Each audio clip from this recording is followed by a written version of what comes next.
स्वागत है आप सभी का आपके अपने YouTube चैनल एग्ज़ाम वॉरियर्स पे। आज है 29 मई 2021 और आज हम पढ़ने वाले हैं 29 मई 2021 से जुड़े करंट अफेयर के इंपॉर्टेंट क्वेश्चन, साथ ही इन क्वेश्चन से जुड़े कुछ इंपॉर्टेंट फैक्ट। साथ ही आज के वीडियो के अंत में आपसे क्वेश्चन भी पूछा जाएगा जिसका आंसर आपको कमेंट बॉक्स में देना है। साथ ही आज के वीडियो में जितने भी इंपॉर्टेंट फैक्ट आए उनको आपको नोट ज़रूर कर लेना है, आपके आने वाले एग्जाम के लिए इंपॉर्टेंट रहेंगे। तो चलिए शुरू करते हैं। आज का हमारा क्वेश्चन नंबर 1 है, मासिक धर्म स्वच्छता दिवस कब मनाया जाता है?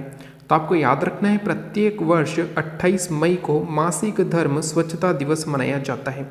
महिलाओं में मासिक धर्म के समय स्वच्छता के प्रति जागरूकता फैलाने के लिए प्रत्येक वर्ष 28 मई को मासिक धर्म स्वच्छता दिवस मनाया जाता है। अगर हम बात करें कि पहली बार कब मनाया गया था तो सन 2014 में। आपको याद रखना है पहली बार 28 मई 2014 को मासिक धर्म स्वच्छता दिवस मनाया गया था और तब से प्रत्येक वर्ष 28 मई को मासिक धर्म स्वच्छता दिवस मनाया जाता है। इम्पोर्टेंट डे वाला क्वेश्चन है और आपको याद रखना है। आज का हमारा क्वेश्चन नंबर 2 और एक इम्पोर्टेंट क्वेश्चन है कि बशर अल असद किस देश के चौथी बार राष्ट्रपति बने हैं? तो आपको याद रखना है बशर अल असद 95% वोट प्राप्त करके सीरिया के चौथी बार राष्ट्रपति बन गए हैं। इम्पोर्टेंट क्वेश्चन और आपको याद रखना है। साथ ही आप याद रखिएगा इसकी राजधानी, तो दमस्कस सीरिया की राजधानी है। इम्पोर्टेंट और आपको याद रखना है कि दमस्कस सीरिया की राजधानी है। सीरिया की मुद्रा है सीरियन पाउंड और अब इसके राष्ट्रपति बन गए हैं बशर अल असद। इम्पोर्टेंट फैक्ट और आपको याद रखने हैं। चलते हैं अगले क्वेश्चन पर। आज का हमारा क्वेश्चन नंबर 3 है, अंतर्राष्ट्रीय एनी अवार्ड 2020 से किन्हें सम्मानित किया गया है? तो आपको याद रखना है कि अंतर्राष्ट्रीय एनी अवार्ड 2020 से सम्मानित किया गया है भारत के CNR राव को, और ये पहले भारतीय हैं जिन्हें अंतर्राष्ट्रीय एनी अवार्ड 2020 से सम्मानित किया गया है। इम्पोर्टेंट और आपको याद रखना है। साथ ही आप याद रखिएगा कि जो ये एनी अवार्ड है इस पुरस्कार को ऊर्जा अनुसंधान क्षेत्र में नोबेल पुरस्कार कहा जाता है। यानी कि जो ऊर्जा अनुसंधान क्षेत्र है इसका नोबेल पुरस्कार माना जाता है अंतर्राष्ट्रीय एनी अवार्ड को, और 2020 में इस अवार्ड से CNR राव को सम्मानित किया गया है। इम्पोर्टेंट और आपको याद रखना है। चलते हैं अगले क्वेश्चन पर। साथ ही अगर हम बात करें कुछ इंपॉर्टेंट फैक्ट की जो हमने पिछले दिनों ही पढ़े हैं और इम्पोर्टेंट है और आपको याद रखने हैं कि टेम्पल्टन पुरस्कार 2021 से जैन गुड़ाल को सम्मानित किया गया है। हरियाणा के राज्यपाल ने संपत्ति क्षति वसूली विधेयक 2021 को मंजूरी दी है। हरियाणा राज्य के राज्यपाल है सत्यदेव नारायण आर्य और इन्हीं के द्वारा संपत्ति क्षति वसूली विधेयक 2021 को मंजूरी दी गई है। साथ ही आपको याद रखने की एंडी जेसी अमेजोन के नए CEO बने हैं। जेफ बेजोस के स्थान पर अब एंडी जेसी अमेजोन के नए CEO होंगे। इम्पोर्टेंट और आपको याद रखना है। गिलेर्मो लासो इक्वाडोर जो कि दक्षिण अमेरिका में एक देश है, दक्षिण अमेरिका महाद्वीप में एक देश है, इसी के नए राष्ट्रपति बन गए हैं गिलेर्मो लासो इक्वाडोर के। इम्पोर्टेंट और आपको याद रखना है। साथ ही आप याद रखिएगा CBI के नए निदेशक सुबोध जायसवाल बने हैं। तो ये भी इंपॉर्टेंट फैक्ट आपको याद रखने हैं।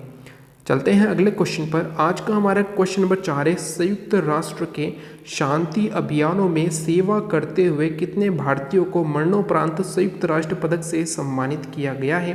तो आपको याद रखना है संयुक्त राष्ट्र के शांति अभियानों में सेवा करते हुए 3 भारतीय व्यक्तियों को मरणोपरांत संयुक्त राष्ट्र पदक से सम्मानित किया गया है।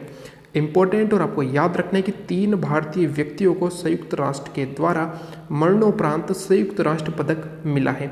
अगर हम बात करें इन 3 भारतीय व्यक्तियों की तो इनमें शामिल है मूलचंद यादव, युवराज सिंह और इवान माइकल पिकार्डो।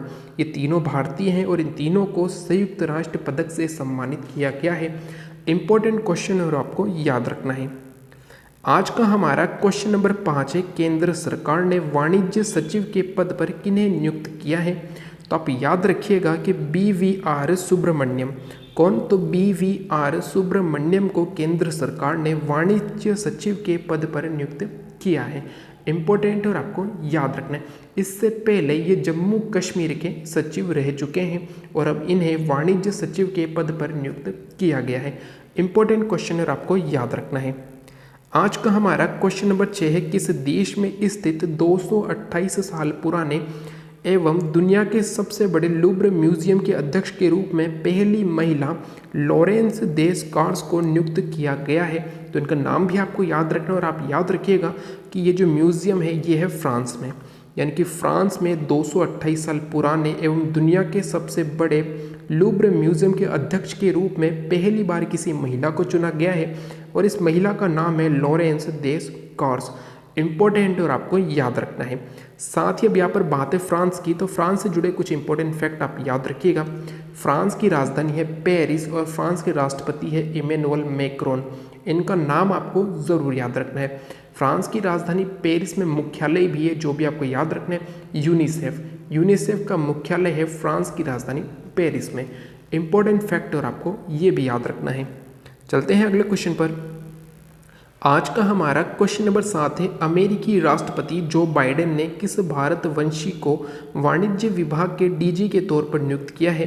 तो आप याद रखिएगा कि भारतीय हैं और उनका नाम है अरुण वेंकटरमन, और इन्हें ही अमेरिकी राष्ट्रपति जो बाइडेन ने वाणिज्य विभाग के डीजी के तौर पर नियुक्त किया है।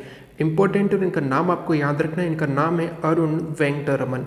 अब यहाँ पर बात है अमेरिका की, तो इससे जुड़े कुछ इंपॉर्टेंट फैक्ट आप याद रखिएगा। अमेरिका की राजधानी है वॉशिंगटन डीसी, और वॉशिंगटन डीसी में 2 मुख्यालय हैं जो आपको याद रखने हैं। एक तो है IMF, अंतर्राष्ट्रीय मुद्रा कोष, इसका मुख्यालय वॉशिंगटन डीसी में है। इसके अलावा वर्ल्ड बैंक यानी कि विश्व बैंक का मुख्यालय भी कहाँ पर है? तो आपको याद रखना है, ये भी वॉशिंगटन डीसी में है। तो ये दोनों इंपॉर्टेंट फैक्ट आपको याद रखने हैं। साथ ही आप याद रखिएगा कि हाल ही में जो बाइडेन अमेरिका के 46वें राष्ट्रपति बने हैं। साथ ही आप याद रखिएगा कि अमेरिका की 49वीं उपराष्ट्रपति कमला हैरिस बनी है। ये सभी इंपॉर्टेंट फैक्ट आपको याद रखने हैं। साथ ही आप याद रखिएगा 2 युद्धाभ्यास, भारत और अमेरिका के मध्य 2 युद्धाभ्यास हुए हैं। एक का नाम था युद्धाभ्यास जो हुआ था राजस्थान में हुआ था और 20 दिनों तक चला था युद्धाभ्यास, और दूसरा हुआ था हिमाचल प्रदेश में, जिसका नाम रखा गया था वज्र प्रहार। आपको ये दोनों युद्धाभ्यास याद रखने हैं, ये भारत और अमेरिका के मध्य हुए हैं।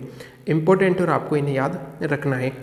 क्वेश्चन नंबर 8 है, महिला एवं बाल विकास मंत्रालय ने कितने देशों में कुल 10 वन स्टॉप सेंटर स्थापित करने की घोषणा की है? तो केंद्र सरकार की ओर से महिला एवं बाल विकास मंत्रालय ने 9 देशों में कुल मिलाकर 10 वन स्टॉप सेंटर स्थापित करने की घोषणा की है। इंपॉर्टेंट क्वेश्चन है और आपको याद रखना है। आज का हमारा क्वेश्चन नंबर 9 है, हाल ही में किन के द्वारा मानसिक स्वास्थ्य से जुड़े मुद्दों पर लोगों की मदद करने के लिए अगत्सू फाउंडेशन लॉन्च किया गया है? तो आपको याद रखना है ईरा खान जो कि आमिर खान की बेटी है, और इन्हीं के द्वारा मानसिक स्वास्थ्य से जुड़े मुद्दों पर लोगों की मदद करने के लिए अगत्सू फाउंडेशन लॉन्च किया गया है। ये क्वेश्चन एग्जाम में पूछा जा सकता है और आपको याद रखना है। आज का हमारा अंतिम और क्वेश्चन नंबर 10 है कि केंद्र सरकार ने किस योजना के तहत लगभग 12 करोड़ बच्चों को यानी कि 11.8 करोड़ बच्चों को वित्तीय सहायता देने की घोषणा की है? तो आपको याद रखना है कि सरकारी स्कूलों में पढ़ने वाले 11.8 करोड़ बच्चों को मिड डे मील योजना के तहत वित्तीय सहायता देने की घोषणा की गई है। लगभग 12,000 करोड़ रुपए की मंजूरी मिली है वित्तीय सहायता देने की मिड डे मील योजना के तहत। इंपॉर्टेंट और आपको याद रखना है। तो ये थे आज की वीडियो से जुड़े 10 करंट अफेयर के इंपॉर्टेंट क्वेश्चन, साथ ही कुछ इंपॉर्टेंट फैक्ट जो आपको याद रखने हैं। अब आज का आपके लिए क्वेश्चन, और इस क्वेश्चन का आंसर आपको कमेंट बॉक्स में देना है कि वृक्षारोपण करने वालों को सम्मानित करने के लिए किस राज्य सरकार ने अंकुर योजना की शुरुआत की है? इसका आंसर आपको कमेंट बॉक्स में देना है कि वृक्षारोपण करने वालों को सम्मानित करने के लिए हाल ही में किस राज्य सरकार ने अंकुर योजना की शुरुआत की है। तो इसका आंसर आप कमेंट बॉक्स में ज़रूर दीजिएगा। साथ ही अगर आज का वीडियो अच्छा लगे तो लाइक एंड शेयर ज़रूर करें। साथ ही वे सभी जो आज चैनल पर नए हैं उन्हें वीडियो अच्छा लगे, उपयोगी लगे तो चैनल सब्सक्राइब करना न भूलें। साथ ही बेल आइकन ज़रूर दबाएं जिससे कि आने वाली वीडियो की तुरंत जानकारी आपको मिल सके। Thank you. जय हिंद, जय भारत।